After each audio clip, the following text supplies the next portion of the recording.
ನೋಡಿದ್ರು ನಮ್ಮ ಶಾಲೆ ತುಂಬಾನೇ ಹೆಮ್ಮೆ ಅನ್ಸುತ್ತೆ. ಶಿಕ್ಷಣ ಕೊಡೋ ವಿಷಯದಲ್ಲಿ ಅದ್ರ ಬಗ್ಗೆ ಡೌಟೇ ಇಲ್ಲ. ಸೊ ನಿಮ್ಗೆಲ್ಲ ಒಳ್ಳೆ ಮಾರ್ಗದರ್ಶನಗಳನ್ನ ಕೊಡ್ತಾ ಇದ್ದಾರೆ ಅಂತ ಅನ್ಕೊಂತಾ ಇದ್ದೀನಿ. So thank you so much Trishul.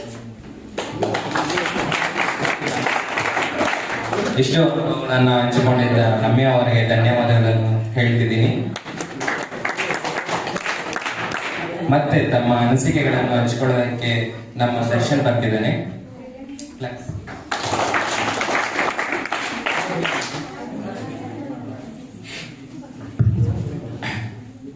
ಎಲ್ರಿಗೂ ನನ್ನ ನಮಸ್ಕಾರ. ಹೆಸರು ದರ್ಶನ್ ಅಂತ. ನಾನು ಮುಂಚೆ ಗೌರ್ಮೆಂಟ್ ಸ್ಕೂಲ್ ಓದ್ತಾ ಇದ್ದಿದ್ದು ಗುಬ್ಬಿ ಅಂತ, ತುಮಕೂರು ಡಿಸ್ಟಿಕ್ ಹತ್ರ. ಅಲ್ಲಿ 6th ಓದ್ತಿದ್ದೆ. ಆ 6th 7th 8th 9th ಮುಗಿದ್ಮೇಲೆ 10th ಊರಿಗೆ ಬರಬೇಕಿತ್ತು. ಆಗ ನಮ್ಮಪ್ಪ ಹೇಳಿದ್ರು, ಈ ಥರ ವಿರೂಪಾಕ್ಷಿ ಅಂತ ಗೌರ್ಮೆಂಟ್ ಸ್ಕೂಲ್ ಇದೆ, ತುಂಬ ಚೆನ್ನಾಗಿದೆ, ಅಲ್ಲಿ ಸೇರಿಸ್ತೀನಿ ಅಂತ. ಇಲ್ಲಿಗೆ ನಾನು ಬರೋಷ್ಟಿಗೆ ಸ್ಕೂಲ್ಗಳೆಲ್ಲ ಆಗಲೇ ಪ್ರಾರಂಭ ಆಗೋಗಿತ್ತು. ನಾನು ಸ್ವಲ್ಪ ಲೇಟಾಗಿ ಹೋಗಿದ್ದು. ಈ ಸ್ಕೂಲು ಯಾವುದೇ ಒಂದು ಪ್ರೈವೇಟ್ ಸ್ಕೂಲ್ ಆಗಿರಲಿ, ಇಂಗ್ಲೀಷ್ ಸ್ಕೂಲ್ ಆಗಿರಲಿ, ಯಾವ ಸ್ಕೂಲ್ಗಿಂತ ಏನು ಕಡಿಮೆ ಇಲ್ಲ. ಒಂದು ಶಿಕ್ಷಣ ಆಗಿರ್ಬೋದು, ಸೌಲಭ್ಯ ಆಗಿರ್ಬೋದು, ತುಂಬ ಚೆನ್ನಾಗಿದೆ.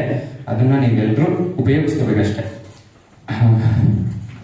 ಇಲ್ಲಿ ನಾನು ಕಳೆದಿದ್ದು ಒಂದೊಂದು ದಿನನೂ ತುಂಬ ಕಡಿಮೆನೇ ಕಳೆದಿದ್ದು. ತುಂಬ ರಜೆಗಳಾಗ್ತಿದೆ, ಹೆಲ್ತು ಅದು ಇದು ಏನೋ ಇರ್ತಾ ಇದೆ, ರಜಾ ಆಗ್ತಿದೆ. ಬಟ್ ಕಳೆದಿದ್ದು ಅಷ್ಟು ದಿನಗಳು ಒಂದು ಸ್ವಲ್ಪ ಮೆಮೊರಿನೇ, ತುಂಬ ಒಳ್ಳೆ ಮೆಮೊರಿ. ಟೀಚರ್ಸ್ ಎಲ್ಲ ತುಂಬ ಇಷ್ಟಪಡ್ತಿದ್ರು. ನನ್ನ ಈಗ 10th ಆದ್ಮೇಲೆ ಇಲ್ಲಿಂದ ಹೋದ್ಮೇಲೆ PUC ಸೇರ್ಕೊಂಡೆ. ಫಸ್ಟ್ PU ಸೆಕೆಂಡ್ PU ಅಲ್ಲೂ ಅಷ್ಟೇ ಪ್ರಾಪರ್ ಕಾಲೇಜ್ಗೆ ಹೋಗ್ತಿರ್ಲಿಲ್ಲ.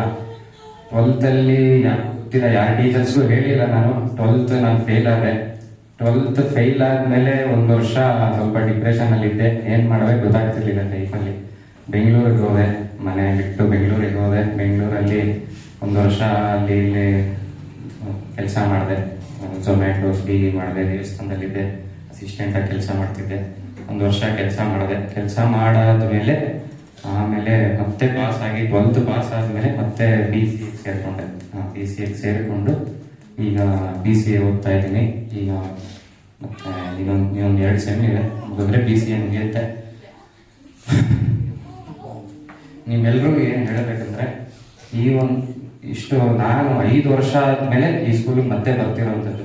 ಅಷ್ಟು ವರ್ಷ ಈ ವಿರೂಪಾಕ್ಷಿ ಕಡೆ ಬಂದ್ರು ಸ್ಕೂಲಿಗೆ ಬರಕ್ಕೆ ಏನೋ ಒಂಥರ ಮುಜುಗರ. ಟೀಚರ್ಸ್ ಹಿಂಗಪ್ಪ ತೋರಿಸೋದು, ಹಿಂಗೆ ಮಾತಾಡ್ಸೋದು, ಏನಂತಾರೋ ಏನು ಅನ್ಕೊಂತಾರೋ ಅಂತ ಅನಿಸ್ತಾ ಇತ್ತು. ಬಟ್ ಈ ಕ್ಷಣ ನೀವು ಇವಾಗ ಕಳೀತಾ ಇರೋಂಥ ಕ್ಷಣ ಮತ್ತೆ ಲೈಫಲ್ಲಿ ಸರಿ ಸಿಗಲ್ಲ. ಇವು ಎಷ್ಟೇ ಇವಾಗ ನಿಮ್ಗೆಲ್ಲರೂ ಅನಿಸ್ತಿರತ್ತೆ, ಮಾತಾಡ್ಬೋದು, ಯಾರನ್ನ ಮಾತಾಡ್ಬೇಕಾದ್ರೆ ಇಲ್ಲಿಂದ ಸುಮ್ಮನೆ ಕೂತಿರ್ತೀರ, ತಲೆಗೆ ಏನೋ ಹೋಗ್ತಿರತ್ತೆ, ಈ ಕಿವಿಂದ ಹೋಗ್ತಾ ಇರುತ್ತೆ, ಈ ಕಿವಿಂದ ಆಚೆ ಹೋಗ್ತಾ ಇರುತ್ತೆ ಅಷ್ಟೇ. ಬಟ್ ನೀವು ಯಾವಾಗ ನಮ್ಮ ಸ್ಥಾನಕ್ಕೆ ಬರ್ತೀರೋ ನೀವು ಆವಾಗ ಅರ್ಥ ಆಗುತ್ತೆ, ಓ ಅಂತ ಶಾಲೆಯಲ್ಲಿ ಹೋಗಿದ್ವಪ್ಪ, ಟೀಚರ್ಸ್ ಎಲ್ಲ ಹಿಂಗೆ ಹೇಳ್ತಿದ್ರು, ಅವ್ರು ಕೇಳಬೇಕಿತ್ತು ಅಂತ. ಎಲ್ಲರೂ ನಿಂದೆ ಅಂತ ಒಂದು ಗುರಿ ಇಟ್ಕೊಳ್ಳಿ. ಇವಾಗಲಿಂದನೇ ಗುರಿ ಇಟ್ಕೊಳ್ಳಿ, ಏನ್ ಮಾಡಬೇಕು ಜೀವನದಲ್ಲಿ ನಾನು. ಯಾಕೆಂದ್ರೆ ಈ 10th ನೀವು ದಾಟಿದ್ಮೇಲೆ ಆಮೇಲೆ ನಿಮ್ಮ ಕಾಲೇಜ್ ಸೇರ್ತೀರ. ಕಾಲೇಜಲ್ಲಿ ಯಾರು ನಿಮ್ ಕೇರೆ ಮಾಡಲ್ಲ. ನೀನೇನ್ ಓದ್ತಿದ್ಯೋ, ಬರ್ತಿದ್ಯೋ, ಬಿಡ್ತಿದ್ಯೋ, ನಿಮ್ ಇಷ್ಟ ಏನಾದ್ರು ಮಾಡ್ಕೊ. ಅವ್ರೇನೋ ಕಾಲೇಜಲ್ಲಿ ಫೀಸ್ ಇಸ್ಕೊಂತಾರೆ, ಅವ್ರ ಕೆಲಸ ಅವ್ರು ಮಾಡ್ತಾರೆ, ಬಿಡ್ತಾರೆ ಅಷ್ಟೇ. ಇಷ್ಟೇ ಈ 10th ಲೈಫ್. ಅದು ಇಂಗ್ಲಿಷ್ ಮೀಡಿಯಮ್ಮು ಅಲ್ಲೆಲ್ಲ ಏನಂದ್ರೆ ದುಡ್ಡು ತಗೊಂತಾರೆ, ಪಾಠ ಮಾಡ್ತಾರೆ. ಆದ್ರೆ ಪಾಠ ಮಾರ್ಕ್ಸ್ ಅನ್ನೋದೇ ಲೈಫ್ ಅಲ್ಲ. ಯಾವತ್ತಿಗೂ ಮಾರ್ಕ್ಸ್ ಕಡೆ ಗಮನ ಕೊಡಬೇಡಿ. ಟೀಚರ್ಸ್ ಹೇಳ್ಕೊಡಿರೋಂಥ ಮೌಲ್ಯ, ಡಿಸಿಪ್ಲಿನ್ ಇಂಪಾರ್ಟೆಂಟ್ ಜೀವನದಲ್ಲಿ. ಯಾವತ್ತಿಗೂ ಡಿಸಿಪ್ಲಿನ್ ಇರಬೇಕು. ಮಾರ್ಕ್ಸ್ ಇಟ್ಕೊಂಡು ಎಲ್ಲೂ ಪ್ರಯೋಜನ ಇಲ್ಲ. ನೀವು ಮಾರ್ಕ್ಸ್ ಇಟ್ಕೊಂಡು ಚೆನ್ನಾಗಿ ಒಳ್ಳೆ ಮಾರ್ಕ್ಸ್ ತೆಗೆದೆ ಒಂದೇ ಎಲ್ಲೋ ಕೆಲ್ಸಕ್ಕೆ ಹೋಗ್ತೀಯಾ, ಅಲ್ಲಿ ಹೋಗಿದ ತಕ್ಷಣ ನೀನೆ ಅವ್ರಿಗೆ ಹೆಂಗ್ ಗೌರವ ಕೊಡಬೇಕು, ಅವ್ರನ್ನ ಇಂಟರ್ವ್ಯೂ ಮಾಡ್ಬೇಕಾದ್ರೆ ನೀನ್ ಯಾವ ತರ ಅವ್ರಿಗೆ ಮಾತಾಡ್ತೀಯಾ, ಅವ್ರನ್ನ ಹೆಂಗೆ ಅವ್ರ ಮುಂದೆ ಹೆಂಗ್ ನಡ್ಕೊಂತೀಯ ಅನ್ನೋದು ಮೇಲೆ ಇಂಪಾರ್ಟೆಂಟ್ ಆಗುತ್ತೆ.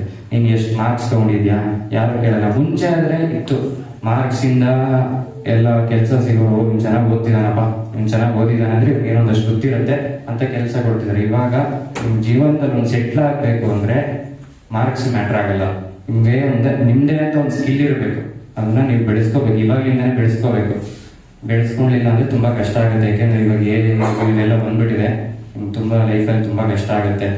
ಎಲ್ಲರೂ ಸ್ವಲ್ಪ ಕನ್ನಡನ ಕ್ಲೀನಾಗಿ ಕಲ್ತ್ಕೊಳ್ಳಿ. ಮಾತಾಡೋದು ಈ ತೆಲುಗು ಇದ್ದೇ ಇರುತ್ತೆ, ಅದು ಮನೇಲಿ ಇಟ್ಕೊಳ್ಳಿ.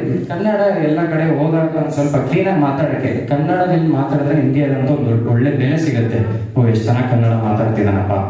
ಯಾಕೆಂದ್ರೆ ಎಲ್ಲರೂ ಇಲ್ಲಿಗೆ ಸೀಮಿತ ಆಗ್ಬಿಡ್ಬೇಡಿ. 10th ಚೆನ್ನಾಗಿ ಓದಿ, ಕಷ್ಟ ತಗೋಬೇಡಿ, ಚೆನ್ನಾಗಿ ಲೈಫ್ ಎಂಜಾಯ್ ಮಾಡಿ, ಚೆನ್ನಾಗಿ ಎಂಜಾಯ್ ಮಾಡಿ, ಒಳ್ಳೆ ತರಲೆ ಮಾಡಿ, ಮೆಮೊರೀಸ್ ಇಟ್ಕೊಳ್ಳಿ, ಚೆನ್ನಾಗಿ ಓದಿ.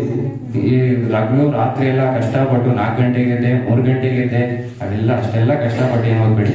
ಟೀಚರ್ಸ್ ಎಷ್ಟು ಹೇಳ್ಕೊಡ್ತಾರೆ ನೋಡಪ್ಪ, ಇಷ್ಟು ಓದಿದ್ರೆ ನನಗೆ ಇಷ್ಟು ಬರುತ್ತೆ ಅಂತ ಎಲ್ಲರೂ ಹೇಳ್ಕೊಡ್ತಾರೆ. ಅಷ್ಟನ್ನ ಶಿಸ್ತಾಗಿ ಕ್ಲೀನಾಗಿ ದಿನ ರಿವೈಸ್ ಮಾಡಿ, ಚೆನ್ನಾಗಿ ಓದಿ, ಒಳ್ಳೊಳ್ಳೆ ಮೆಮೊರೀಸ್ ಕ್ರಿಯೇಟ್ ಮಾಡ್ಕೊಳ್ಳಿ. ಇಷ್ಟೇ. ಈ 10th ಆದ್ಮೇಲೆ ಎಲ್ಲಲ್ಲಿ ಯಾವನ ಎಲ್ಲೆಲ್ಲಿ ಹೋಗ್ತಾರೋ ಗೊತ್ತಿಲ್ಲ, ಯಾವಾಗ ಇಲ್ಲಿ ಮತ್ತೆ ಬರ್ತಿರೋ, ಮೀಟ್ ಆಗ್ತಿರೋ, ಸಿಗ್ತಿರೋ ಒಂದು ಗೊತ್ತಿಲ್ಲ. ಆಲ್ಮೋಸ್ಟ್ ಹೆಣ್ಮಕ್ಳಿಗೆಲ್ಲ ಮದುವೆ ಆಗ್ಬಿಡುತ್ತೆ, ಗಂಡು ಮಕ್ಳಿಗೆಲ್ಲ ಹೋಗ್ಬಿಡ್ತೀರಾ, ಯಾರು ಒಬ್ಬೊಬ್ರು ಸಿಗಲ್ಲ. ಸಿಕ್ಕಿದಾಗ ಒಂದ್ ಸ್ವಲ್ಪ ಎಲ್ಲ ಖುಷಿಯಾಗಿರಿ, ನಗ್ನಗ್ತಾ ಇರಿ, ಬರ್ರಿ ಸ್ಕೂಲ್ ಹತ್ರ ಬನ್ನಿ, ಟೀಚರ್ಸ್ ಎಲ್ಲ ಮಾತಾಡ್ಸ್ಕೊಂಡು ಹೋಗಿ, ಜೀವನದಲ್ಲಿ ಒಂದು ಒಳ್ಳೆ ಗುರಿ ಇಟ್ಕೊಳ್ಳಿ. ಅಷ್ಟೇ. ಎಲ್ಲರೂ ಖುಷಿಯಾಗಿರಿ. Thank you.